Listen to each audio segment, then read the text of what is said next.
नमस्कार, मैं हूं आपके साथ अंजलि और आप देख रहे हैं क्रांति बुलेटिन। तो चलिए शुरुआत करते हैं आज की बड़ी खबरों से। मत्स्य जीव सहकारी समिति द्वारा मछली पालन फार्म थितकी में प्रदेश के पूर्व मुख्यमंत्री त्रिवेंद्र सिंह रावत ने मछली पालन प्रोजेक्ट का निरीक्षण किया। पूर्व मुख्यमंत्री त्रिवेंद्र सिंह रावत ने बताया कि केंद्र सरकार करोड़ों रुपए मत्स्य प्रोजेक्ट पर खर्च कर रही है। उत्तराखंड प्रदेश में कई जगह मत्स्य प्रोजेक्ट को लगाया गया है। किसान भाई भी अपनी कम भूमि होने पर भी छोटे तालाबों में नई टेक्नोलॉजी के साथ मछली पालन कर सकता है।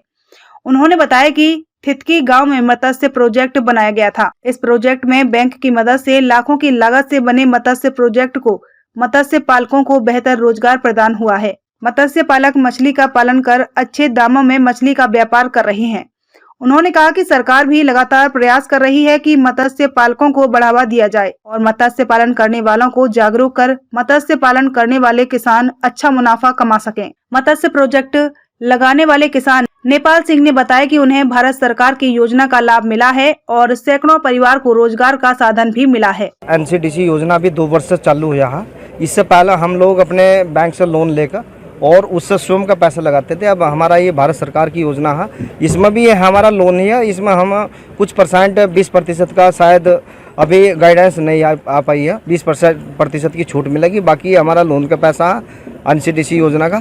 और ऐसा ही हमारा जिला सहकारी मत्स्य विकास विपणन फेडरेशन है जो पूरे डिस्ट्रिक्ट लेवल में मॉनिटर का कार्य कर रहा है। और हमने लगभग 15-20 तालाबों का इस योजना से सुधारीकरण करा दिया गया है और इससे हमारे लगभग सैकड़ों परिवारों को रोजगार मिल रहा है। और हमारी अब की बार जो हो एनसीडीसी योजना से लगभग 700 कुंटल मछली का उत्पादन किया गया है, जो हमने उत्तराखंड के अलावा अन्य जनपदों में भी और दूसरे प्रदेशों में भी सप्लाई किया। देखिए, माननीय प्रधानमंत्री जी ने नील क्रांति के अंतर्गत मछली पालकों के लिए तमाम योजनाएं चलाई हैं और राज्य सरकार ने एनसीडीसी से जो हमारा पशुपालन है, फिशरीज है और जो तमाम जो अन्य अनुवर्ती विभाग हैं उनके लिए 3300 करोड़ रुपए की योजना लागू की थी 2017 में। उसके तहत तमाम जगह पर मत्स्य पालक मछली पालन का काम कर रहे हैं, आखेट का काम कर रहे हैं। ये जो प्रोजेक्ट है थितकी वाला, ये मत्स्यजीवी सहकारी समिति थितकी, जिसके हमारे नेपाल सिंह जी जिसको देख रहे हैं, तो मेरी बहुत दिनों से इच्छा थी इस प्रोजेक्ट को देखूं और जो हमारे मत्स्य पालक हैं उनको प्रोत्साहित करूं। तो आज मैं यहाँ पर जो मत्स्य पालक हैं उनको प्रोत्साहन करने की दृष्टि से मैं यहाँ पर आया हूँ और मुझे लगता है कि एक बहुत अच्छा एक ये जो प्रोजेक्ट यहाँ पर है, इसको डेमो प्रोजेक्ट हम कह सकते हैं। बहुत अच्छा प्रोजेक्ट यहाँ पर संचालित हो रहा है। अभी लगभग मुझे बताया गया कि इसमें लगभग 70 कुंटल मछली अभी पैदा हो रही है और इस बार का टारगेट 150 कुंटल का है। तो लगभग 20-22 लाख रुपए का इनका एक टर्नओवर हो जाएगा, उससे ज़्यादा भी हो सकता है।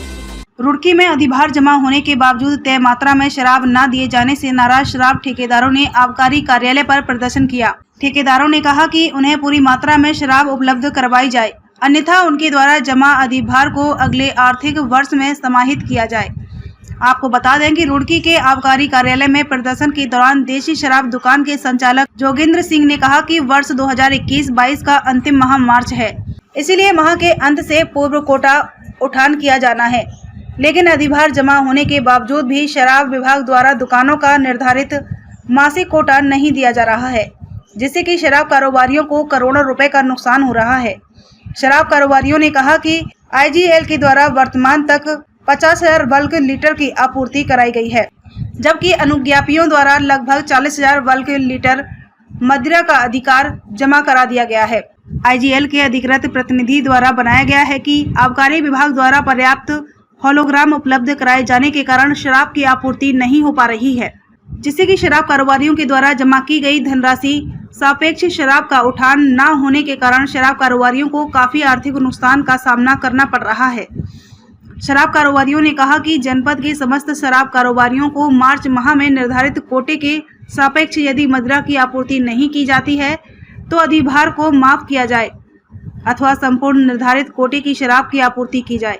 यदि विभाग द्वारा निर्धारित कोटे के सापेक्ष शराब की आपूर्ति नहीं की जाती है अथवा उठान हेतु अविशेष अधिभार माफ नहीं किया गया था तो सभी शराब कारोबारी न्यायालय की शरण में जाएंगे, जिससे कि राज्य सरकार के राजस्व की हानि होगी। साथ ही शराब कारोबारियों ने मांग पूरी न होने पर न्यायालय की शरण में जाने की चेतावनी भी दी है।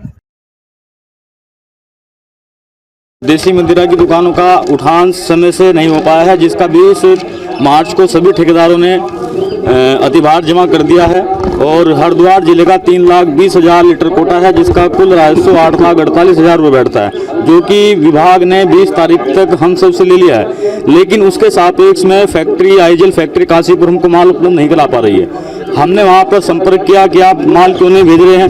उन्होंने कहा कि हम तो हेलोग्राम ना होने के कारण हम माल उपलब्ध नहीं करा सकते। तो इसमें क्या है कि शासन द्वारा 26 तारीख को साइट बंद कर दी गई, जिससे कि साइट बंद करने का मतलब होता है कि उसमें परमिट नहीं कट सकता। और यहाँ पर आप देख रहे हैं यहाँ माल भी नहीं आ रहा है और परमिट नहीं कट रहे हैं, तो उससे कि सभी ठेकेदारों का नुकसान है। तो हमारी मांग ये है कि जो हमारा जमा किया हुआ अधिभार है इसका उठान 7 अप्रैल तक हमको देना कष्ट करें, वरना इस अधिभार को अप्रैल के महीने में समाप्त करना कष्ट करें। कितना नुकसान व्यापारी आप लोगों को? ये हरिद्वार जिले में सब लिखित है, इसमें कुछ झूठ नहीं होता और साइड पर डला हुआ है। ये लगभग 8 करोड़ 48 लाख रुपए का जो अधिभार के सापेक्ष माल मिलना था वो माल नहीं मिल पाया है। ये 8 करोड़ 48 लाख रुपए का हरिद्वार जिले के ठेकेदारों को नुकसान है। अगर नहीं मांगे पूरी होती तो माननीय न्यायालय का दरवाजा हम खटखटाएंगे और यही हमारे पास एक रास्ता बचता है। फिर आत्मनिर्भर होते भारत की एक आदर्श प्रेरणा है रुचि सोया इंडस्ट्रीज लिमिटेड। रुचि सोया ने एडिबल ऑयल के साथ साथ FMCG, biscuit, implant based organic Nutrela nutraceuticals में भी एक नया कीर्तिमान स्थापित किया है। आइए रुचि सोया के साथ मिलकर देश को स्वस्थ, समृद्ध और शक्तिशाली बनाने का इतिहास रचें। गर्मी की शुरुआती दौर से पहले ही बिजली कटौती से उपभोक्ताओं की परेशानी बढ़ने लगी है। खासकर किसानों को गन्ने की बुवाई में भी भारी परेशानी का सामना करना पड़ रहा है। ग्रामीण क्षेत्रों में 6 से 8 घंटे तक की विद्युत कटौती की जा रही है। विद्युत विभाग की मनमानी से परेशान ग्रामीण व किसानों ने जल्द विद्युत सप्लाई ठीक किए जाए की चेतावनी दी है। वहीं कांग्रेस भी विद्युत विभाग पर ग्रामीणों का शोषण किए जाने का आरोप लगा रही है। किसानों को खेती में सिंचाई करने के लिए भी भारी परेशानी का सामना करना पड़ रहा है। विद्युत सप्लाई न मिलने से खेतों में सिंचाई नहीं हो पा रही है। देहात क्षेत्रों में अधिकतर बिजली कटौती की जा रही है। वहीं विद्युत विभाग के एसडीओ अक्षय कपिल ने बताया कि पूरे उत्तराखंड में ही इस समय बिजली का संकट है। अधिक लोड पड़ने के कारण रोस्टिंग की जा रही है। जो बिजली का लोड अप्रैल माह के अंत में पड़ना शुरू होता था वो अब मार्च के अंत में ही शुरू हो गया है, जिस कारण विद्युत सप्लाई में दिक्कत आ रही है। जल्द ही विभाग इस समस्या का समाधान करने में जुटी हुई है और जल्द ही लोगों को रोस्टिंग से छुटकारा मिल सकेगा। तो यार भाई दिन में चांद रात को जंगल में रहे, घर में जाकर आराम नहीं मिलता, कभी लाइट नहीं मिलती, अंधेरे में खाना खाना पड़ा, परेशानी हो रही, ना सिंचाई पूर्ति हो रही। मेरा जो है बांधा उंगा भाई, ट्वेल्व लाइट नहीं आ रही तो ट्वेल्व नहीं चल रही, परेशानी है। 10 फरवरी के बाद से और आज तक इस क्षेत्र में गांव में रात के टाइम का जो खाना है जी वो रोशनी में नहीं खा के देखा लोगों ने। ये हालत इस प्रदेश की इस सरकार ने कर दी है। गर्मी की वजह से, लाइट ना आने की वजह से इतनी रोस्टिंग है, ये बेच रहे हैं खुलेआम। उद्योगपतियों को जो है लाइट बेची जा रही है और जो ग्रामीण क्षेत्र है, जो गरीब है, जो किसान है, उनकी कटौती हो रही है। सिंचाई का टाइम चल रहा है, राजभवन की स्थिति यह है, कोई आ नहीं रहे हैं, लाइट आ नहीं रही है, फसलों में जो पानी देना है उसकी पूर्ति हो नहीं रही है।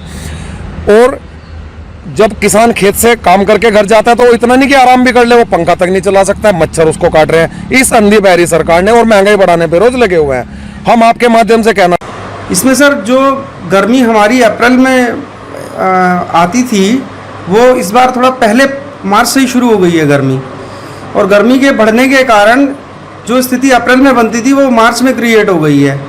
और इस वजह से सिर्फ मंगलौर में ही नहीं, मतलब ग्रामीण में भी, उद्योगों में भी, सब में जो हमारा रोस्टिंग का कोड आता है उसके अकॉर्डिंगली हमें रोस्टिंग करनी पड़ रही है।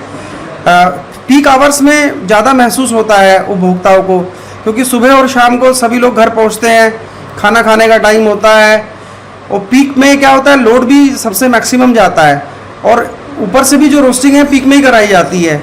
तो हमारी पीक आवर्स में रोस्टिंग ज़्यादा हो रही है। इसकी वजह से ये ज़्यादा महसूस हो रहा है कि इस समय जो है ज़्यादा कटौती की जा रही है। अभी तक मेरी सभी उपभोक्ताओं से विनम्र निवेदन यह है कि जो सरकार द्वारा 31 मार्च 2022 तक छूट थी, जिसमें सरचार्ज वेबल स्कीम के अंदर सारा ब्याज माफ़ है, तो अब 3 दिन बचते हैं। तो मैं सभी से ये अपील करता हूँ कि सरकार द्वारा लागू की गई इस योजना का पूरा लाभ उठाएं और अपना ब्याज को माफ़ करते हुए जो बचा हुआ बिल है उसको जमा करके अपने जो रेवेन्यू रिकॉर्ड्स हैं उनको ठीक। हरिद्वार में सौंदर्य को लेकर एक कार्यशाला का आयोजन किया गया था, जिसका आज समापन 3 दिन बाद आज हो गया। इसमें सौंदर्य से जुड़ी हुई महिलाओं ने बढ़ चढ़कर हिस्सा लिया। आपको बता दें कि कोरोना संक्रमण में कमी के बाद लगभग हर क्षेत्र में हालात अब सुधरते हुए नजर आ रहे हैं। सबसे बड़ा नुकसान उन लोगों को हुआ था जो शारीरिक दूरी नहीं अपना सकते थे। इसके साथ ही सौंदर्य प्रसाधन यानी कि ब्यूटिशियनों को भी आर्थिक रूप से काफी नुकसान हुआ, जिसमें नीता केशवानी ने बताया कि प्रत्येक व्यक्ति को अपने सौंदर्य के प्रति जागरूक रहना जरूरी है। स्वच्छ और साफ आहार विहार के साथ साथ सुंदर दिखना प्रत्येक व्यक्ति का नैतिक कर्तव्य है। अपनी दिनचर्या और खान पान में सुधार लाकर भी सुंदर दिख सकते हैं। इसी को लेकर हमने Ravi royal star beauty world के तत्वाधान में एक कार्यशाला का आयोजन किया, जिसमें महिलाओं को आत्मनिर्भर बनाने के साथ साथ किस तरह से अपने भविष्य को वही क्षेत्र में आगे बढ़ा सकती हैं के बारे में बताया गया। इसके साथ ही आज भी यह क्षेत्र महिलाओं के लिए सबसे सरल है। ऐसे में ब्यूटी टिप्स लेने के बाद महिलाओं ने भी कहा कि अब उनके व्यापार को इससे मजबूत बनाने में मदद मिलेगी। आज हमने वर्कशॉप अटेंड की है परमानेंट, और इसमें permanent eyes and permanent lip liner और परमानेंट मस्कारा वगैरह, और ये आई लिप्स हमने की है अटेंड, और हमें बहुत अच्छा लगा है। और क्योंकि आज की डेट में लोगों के पास बिल्कुल वक्त नहीं है कि वो लोग रोज डेली मेकअप करें, तो इसके लिए हम लोग परमानेंट मेकअप यूज कर रहे हैं, तो हमें बहुत अच्छा लगा। I am so happy. हम सभी ब्यूटिशियनों को बहुत प्रॉब्लम हुई है, सबसे ज़्यादा प्रॉब्लम हुई है, और लेकिन ये है कि अब जब से कोरोना की चीज़ें कम हुई हैं तो हम लोगों के लिए बहुत बेटर हुआ है। क्या लगता है आपको आने वाला समय? आने वाला समय हम लोगों के लिए, सभी के लिए बहुत अच्छा है। और एक ब्यूटी एक ऐसा इंसान के लिए, एक ऐसी हर एक लेडीज़ के लिए ऐसी चीज़ है कि वो आपके अंदर कम से कम 100% कॉन्फिडेंस आता है। जब कॉन्फिडेंस आएगा तो ऑलरेडी काम करना आसान होगा। हमारे लिए बहुत खुशी की बात है, और हम बहुत मेहनत के साथ इस वर्कशॉप में कामयाब रहे हैं, बिकॉज बच्चे बहुत ही खुश हैं। काफ़ी अच्छा इन्होंने अपना जो है इनपुट डाला है, एंड आज इनका फाइनल डे है, तो इन्होंने काफ़ी अच्छी प्रैक्टिस के बाद अपने अपने सर्टिफिकेट रिसीव किए हैं, और मेरे हिसाब से ये काफ़ी सक्सेसफुल रेट रहा है इस वर्कशॉप का। देखिए, अपनी तरफ से तो हर इंसान बहुत मेहनत कर रहा है, और धीरे धीरे सारे ही व्यवसाय बेटर होते चले जाएंगे। अगर हम ब्यूटी क्षेत्र की बात करें तो आज के लाइफस्टाइल में महिलाओं के पास इतना वक्त नहीं है कि वो डेली अपना मेकअप कर पाएं। इतनी भागदौड़ भरी जिंदगी में अगर उनको इंस्टेंट 5 मिनट में तैयार होना हो तो उसके लिए परमानेंट मेकअप बेहद जरूरी है। और मैं ये सभी महिलाओं को सलाह देना चाहूंगी कि हर किसी को किसी अच्छे आर्टिस्ट से परमानेंट मेकअप जरूर करवाना चाहिए। वो बहुत जरूरी है, बिकॉज सिर्फ आप अगर एक्सटर्नल ट्रीटमेंट लेते हैं तो उसका उतना यूजफुल बेनिफिट्स नहीं रहते हैं जितना आप अच्छी डाइट लेते हैं। जब आप good diet and fruits, salads, vegetables, sprouts, इन सब चीजों को मिला के नट्स के साथ अपनी डाइट को पूरा प्रॉपर डाइट लेते हैं, तभी आपके चेहरे पे ग्लो आता है। मैं ये जो डेफिनेटली टेक्निकली जब आप साउंड होते हैं तो आपके पास ऑटोमेटिकली, कहते हैं सरस्वती आएगी तो लक्ष्मी माता अपने आप ही चलकर आएंगी। सरस्वती और लक्ष्मी दोनों बहनें हैं, तो आपको पहले विद्या अपने साथ जोड़नी है। विद्या को जोड़ लेंगे तो लक्ष्मी जी तो प्रसन्न हो ही जाएंगी।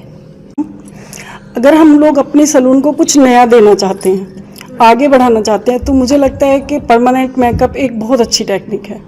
उससे हम लोग कुछ नया करेंगे, क्लाइंट्स को भी कुछ नया मिलेगा। जो अब तक हम करते आ रहे हैं उसमें कुछ नयापन आएगा, तो मुझे लगता है ये सभी ब्यूटिशियन के लिए बहुत अच्छा है, और स्पेशली हमारे क्लाइंट्स के लिए उन्हें लगेगा कि हमें कुछ नया मिला है।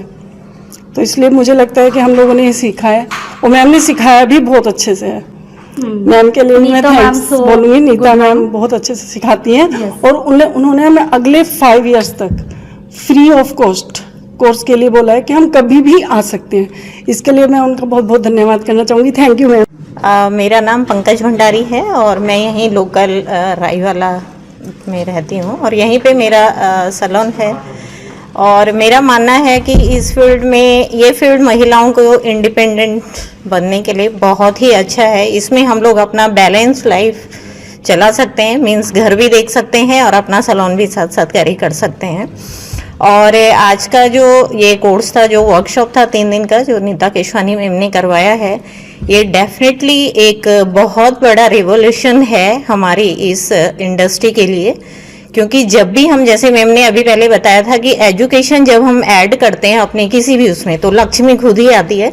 तो वही है कि हमने आज मैम के थ्रू जो ये क्लास ली है, अब हम अपने सैलून में ये नया कोर्स ऐड ऑन कर रहे हैं। तो इसमें डेफिनेटली हमारी न्यू अर्निंग आएगी और हमारा सैलून भी प्रमोट होगा। Thank you. भाजपा के वरिष्ठ नेता और पूर्व राज्य मंत्री भगत राम कोठारी के निजी मंदिर से चोरी का मामला सामने आया है। चोरों ने मंदिर को निशाना बनाते हुए कुल देवताओं की डोली, मूर्तियों और कीमती सामान को चुरा लिया है, जिसकी तस्वीरें सीसीटीवी कैमरे में भी कैद हो गई हैं। पुलिस ने मामले में शिकायत मिलने के बाद अज्ञात चोरों के खिलाफ मुकदमा पंजीकृत कर चोरों की धरपकड़ के प्रयास शुरू कर दिए हैं। ऋषिकेश कोतवाली पुलिस के मुताबिक राज्य मंत्री भगत राम कोठारी ने शिकायत दर्ज कराई है कि 26 मार्च की रात को आस्था पथ की ओर से ग्रिल तोड़कर अज्ञात चोर गंगा बिहार स्थित उनके आवास परिसर में दाखिल हुए। इस दौरान चोरों ने उनके निजी मंदिर से कुल देवता की डोली, शिव पार्वती की 2 मूर्ति, दुर्गा लक्ष्मी गणेश की 3 मूर्ति, 2 छत्र और भगवान के हाथ का कड़ा चोरी कर लिया। सूचना मिलने के बाद पुलिस मौके पर पहुंची।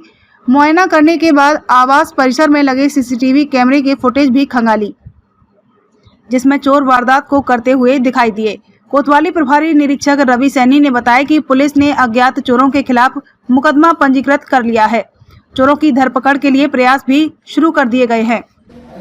खबरों में अब तक के लिए बस इतना ही। मिलते हैं फिर ऐसे ही बड़ी खबरों के साथ। तब तक के लिए नमस्कार और देखते रहिए क्रांति बुलेटिन।